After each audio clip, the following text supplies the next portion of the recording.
कि ज़्यादातर लोग जो होते हैं वो 2 नंबर तरीके से ज़मीन बेचते हैं। किसी और का ज़मीन आपको बेच देते हैं, या जिस तरह आपने कहा कि स्टाम्प, तो स्टाम्प तो आप एक ज़मीन 10 लोगों के भी स्टाम्प पे बेच सकते हो। आपके साथ भी स्टाम्प लिखा हुआ है, मेरे साथ भी स्टाम्प लिखा है, किसी और के साथ भी स्टाम्प लिखा है, लेकिन ओरिजिनल जो चीज़ होती है वो इंतकाल होता है। तो जब भी आप किसी से ज़मीन लेना चाहते हो तो आप बेशक उसको कहो कि मुझे फ़र्द निकाले कि आपके नाम पे कितनी ज़मीन है, और उसका लोकेशन जो सही है वो किसी मतलब आप पटवारी के पास चेक कर लिया करें कि उसका नंबर खसरा और काटा सही जगह पे है कि नहीं है। तो वही बात आ जाती है कि जिसके साथ ओरिजिनल कागज़ हो, जिसके नाम पे हो, उसके साथ डील करना चाहिए, तो ज़्यादातर मसले आपको नहीं होंगे। अस्सलाम वालेकुम जी नाज़रीन, मैं हूँ आपका होस्ट, आपका दोस्त अहमद अली, अनऑफिशियल FATV के साथ आप लोगों की खिदमत में हाजिर हूँ। जी नाज़रीन, प्रॉपर्टी के लिहाज से आज हम अपने नाज़रीन को अवेयरनेस देना चाहते हैं कि अगर वो कोई ज़मीन ख़रीद रहे हैं या फ़रोख्त कर रहे हैं तो उन्हें किन चीज़ों का ख्याल रखना ज़रूरी होता है। जी नाज़रीन, तो डिस्ट्रिक्ट मर्दान के मारूफ प्रॉपर्टी डीलर अरशद साहब हमारे साथ प्रोग्राम में तशरीफ़ फरमाए। उनसे इस हवाले से जानेंगे कि प्रॉपर्टी के हवाले से किन चीज़ों का ख्याल रखना बहुत ज़रूरी होता है। अरशद साहब, ये बताएं, अगर हम कोई प्रॉपर्टी मतलब ख़रीद रहे हैं या फ़रोख्त करें तो कौन सी ऐसी बात है जिसका ख्याल रखना बहुत ज़रूरी होता है? सबसे पहले तो इस बात का ख्याल रखना ज़रूरी होता है, जिस ओनर से हम ले रहे हैं तो ज़रूरी है कि उस ओनर से बंदा डायरेक्ट बात करे। प्रॉपर्टी वाला बंदा बीच में हो भी तो लेकिन डायरेक्ट बात करना ज़रूरी है, क्योंकि इसमें बात ज़्यादातर मसले इस वजह से आते हैं, जो दरमियान वाले लोग हुए वो मिसमैनेजमेंट पैदा करते हैं। उसमें ज़्यादातर प्रॉब्लम इस वजह से आते हैं कि ओनर को सही बात नहीं पहुँचाई जाती, तो दरमियान में बहुत से मसले जो डीलर हज़रात है वो ज़्यादातर पैदा कर लेते थे, उस वजह से बाद में मसले होते हैं। तो जो ज़रूरी ये है कि बंदा डायरेक्ट किसी के साथ बैठे, बेशक डीलर भी साथ में हो लेकिन डायरेक्ट बैठे तो बहुत से बातें इसमें क्लियर हो जाती है। अरशद साहब, अगर देखा जाए तो कुछ ज़मीनें ऐसी भी होती है जो कब्ज़े वाली होती है, तो अब अगर हम कोई ज़मीन ख़रीद रहे हैं, अवाम कोई ज़मीन ख़रीद रहे हैं या फ़रोख्त कर रहे हैं, तो अब उसका कैसे हमें पता चले कि ये मतलब कब्ज़े वाली ज़मीन है? बिल्कुल, ये आपने सही बात की है, क्योंकि मर्दान में ज़्यादातर कब्ज़े वाली ज़मीनें इस वजह से है कि दरखान लोग और नवाब लोग ज़्यादा है, तो उसकी प्रॉपर्टी और ज़मीनें भी ज़्यादा है। तो उसको तो सबसे पहले ये देखना चाहिए कि उसका पर्द निकालना चाहिए कि ये किसानी तो नहीं है। मतलब किसानी यही होता है जो लोग उस पर किसान होते हैं और कब्ज़ादार होते हैं, तो सबसे पहले तो उसका मालूमात करना चाहिए। तो पर्द के ज़रिए में बेहतर पता चल जाता है कि ये मलकियत है या मतलब किसानी है। तो ज़्यादातर कागज़ कार्रवाई बंदा देख ले, और उसके अलावा बंदे को भी देख ले कि मैं किससे लेना चाहता हूँ, जिसके पास कब्ज़ा है उससे लेना चाहता हूँ या मतलब जिसके साथ इंतकाल है, तो वो उससे वाज़ेह पता चल जाता है। ठीक। अरशद साहब, बाज़ ज़मीनें ऐसी भी होती हैं जो सिर्फ स्टाम्प पर ही दिए जाते, तो क्या सिर्फ स्टाम्प पर जब दिए जाते तो इसके मसले मसाइल फिर निकल आते, क्या करना चाहिए? जी बिल्कुल, उसके तो स्टाम्प पे तो बंदा ज़मीन इस तरह है कि स्टाम्प तो सिर्फ एक मतलब जो बंदा एक दूसरे के साथ डील करता है, बयाना देता है, तो स्टाम्प तो एक रिटर्न में आ जाता है कि मेरे इसके साथ डील हुआ है। लेकिन सही तरीक़ाकार जो होता है उसका या रजिस्ट्री होता है या इंतकाल होता है। ट्रांसफर तो जस्ट ये है कि बस एक दूसरे के साथ बंदा डील कर ले, बयाना पकड़ा दे और ये है। लेकिन स्टाम्प में तो बाद में मसले इस वजह से आ जाते हैं कि क्योंकि मिल्कियत तो किसी और के नाम पे होता है ना। जिस तरह मर्दान में बहुत सी यूनिवर्सिटी और प्रोजेक्ट बने हैं सरकारी, जिस तरह बहुत से इदारे बने हैं, तो लोगों के पास ज़मीन भी थी, उसका स्टाम्प भी था, लेकिन इंतकाल नहीं था। जब हुकूमत उसके पैसे रिलीज़ कर रहे थे, उन लोगों को उधर से हटा रहे थे, सेक्शन 4 लगाए हुए थे यूनिवर्सिटी के लिए, हॉस्पिटल के लिए, रोडों के लिए, तो पैसे तो फिर उन्हीं लोगों को मिलता है जिसके पास ओरिजिनल उसका कागज़ होता है, जिसके पास उसका नाम होता है मिल्कियत में। तो स्टाम्प का तो कोई इतना वैल्यू नहीं है।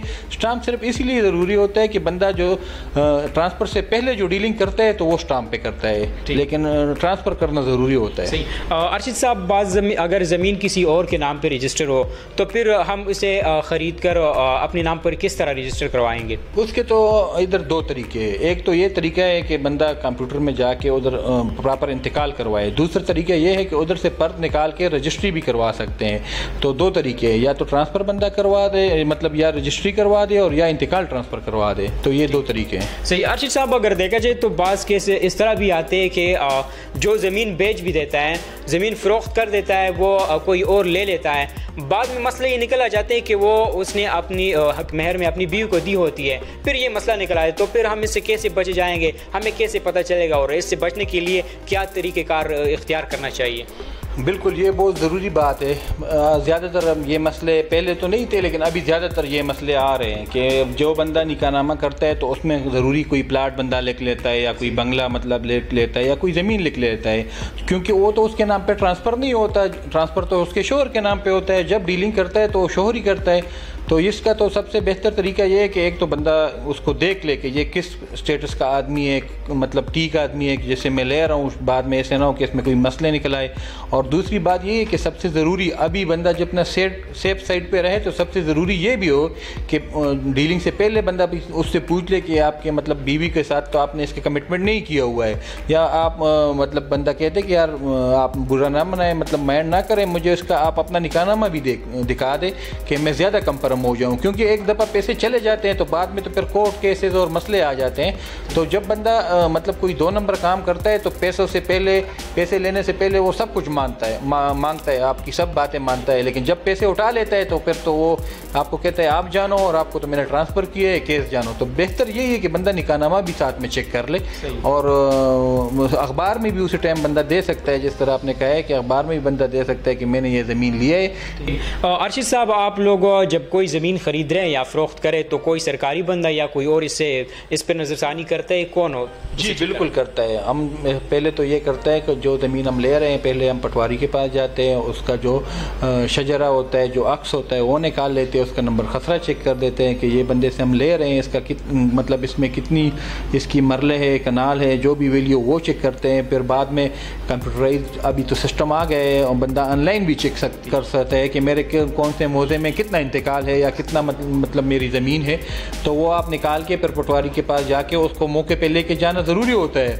अभी तो और भी एडवांस हो रहा है दिन ब दिन, क्योंकि पुराना सिस्टम हमारा आ रहा था, अभी जो कंप्यूटर पे ट्रांसफ़र हो गया तो जो प्लाट या जो ज़मीन बंदा लेना चाहता है तो उसका तो वो बाकायदा उधर पिक्चर बना देते हैं कि ये ज़मीन इसने लिया है और ये भेजा है। और बाद में तो अभी वो बायोमेट्रिक सिस्टम और पिक्चर वगैरह वो कहते आ गए हैं, तो इसमें पहले बहुत ज़्यादा केसेस और हमारी जो कचेरियाँ बड़ी होती थी इस प्रॉब्लम की वजह से होती थी, लेकिन अभी अल्हम्दुलिल्लाह वही प्रॉब्लम काफ़ी हद तक ख़त्म हो गया है। सही। अर्शिद साहब, अगर हम कोई ज़मीन ख़रीद रहे, अगर कोई वो मेल हो तो उससे मिलना भी आसान मतलब होता है, कोई ज़रूरत के वक्त पर हम उससे मिल भी सकते हैं, और भी बहुत सी बातें होती है, लेकिन हमें आसानी होती है। अब इसके बजाय एक फ़ीमेल से हम अगर कोई ज़मीन ले रहे हैं तो फिर हमें मसले मसाइल हो सकते हैं, तो क्या हमें मेल को मतलब तरजीह देनी चाहिए या फ़ीमेल को?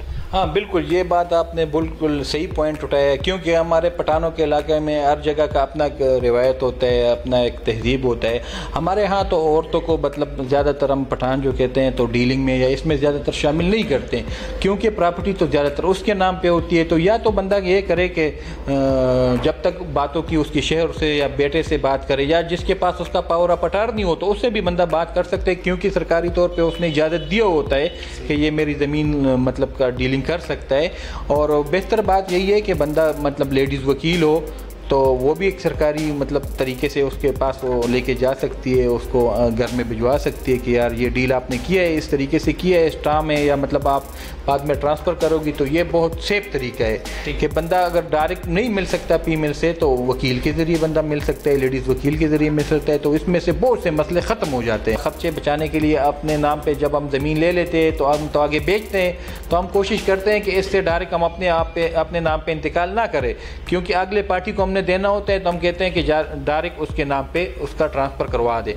अगर डायरेक्ट भी बंदा कोई मतलब थर्ड पार्टी से लेना चाहता है और डायरेक्ट उसका मालिक डीलर से लेना चाहता है और जिसका पुराना मालिक होता है उस इंतकाल तो उसके पास होता है, तो उसको भी डायरेक्ट मिल लिया करे कि आपने ये ज़मीन उसको दिया है तो मैं इससे ले रहा हूँ, आपको कोई इतराज़ या कोई मसला तो नहीं है, क्योंकि ट्रांसफ़र आपके नाम पे है। तो ये बहुत सेफ तरीका होगा। अर्शिद साहब, सबसे आखिर में जितने नाजरीन भी आपको इस वक्त देख रहे हैं तो हमारे चैनल की वसातत से आप उनको स्पेशली पाकिस्तान के जितने भी अवाम है और फिर उसमें बिलखुसूस डिस्ट्रिक्ट मर्दान के जितने भी अवाम आपको देख रहे हैं उसको क्या पैगाम देना पसंद करेंगे आप? मैं तो यही पैगाम देना चाहता हूँ, वही बात मैं फिर दोबारा दोहरा देता हूँ कि जिसके पास जितने थोड़े बहुत भी पैसे हो और वो बचत कर सकते हैं अपने सैलरी से, जिस तरीके से भी बचत कर सकते हैं, तो वो प्रॉपर्टी अच्छा बिज़नेस है, उसमें इन्वेस्ट करे, सही बंदों से डीलिंग करे, उसके बारे में पूरा मालूमात करे, उसके साथ इन्वेस्टमेंट करे। तो प्रॉपर्टी एक फ़ायदेमंद चीज़ है और इसका कोई नुकसान नहीं है, तो मेरे तो यही सारे लोगों से यही दरख्वास्त है कि बस जितना बंदा बचत कर सकते हैं और प्रॉपर्टी इन्वेस्ट कर सकते हैं तो बाद में आपको बहुत इसका फ़ायदे मिलेंगे। ठीक, बहुत बहुत शुक्रिया अर्शिद साहब, टाइम देने का बहुत बहुत शुक्रिया। जी नाजरीन, तो आप लोगों ने देखा कि अर्शिद साहब ने बहुत ज़बरदस्त बातें की। अगर हम इन पे अमल करें, क्योंकि उन्होंने वाज़िह किया है कि इस प्रॉपर्टी के कारोबार में भी बहुत से फ्रॉड होते हैं, तो हमें फ्रॉड से बचना चाहिए। अब ज़ाहिर है अगर हम आम बंदा कोई ज़मीन ख़रीद रहा है तो उसको इस बातों का इल्म नहीं होता है, तो हमने अपने चैनल के ज़रिए आप लोगों को आगाह किया है। आप लोगों ने इन सारी बातों का ख्याल रखना है। अगर कोई ज़मीन ख़रीद रहे हैं तो ये सारी मालूमात जो हमने आप लोगों को दिए इस पर आप लोग अमल करिए, तो इंशाल्लाह बाद में जो मसले मसाइल होते हैं इनसे इंशाल्लाह आप लोग बच सकते हैं। जी नाजरीन, तो हमारे प्रोग्राम का वक्त ख़त्म हो चुका है। अगले प्रोग्राम तक अपने मेज़बान अहमद अली को दीजिए इजाज़त। अल्लाह निगहबान।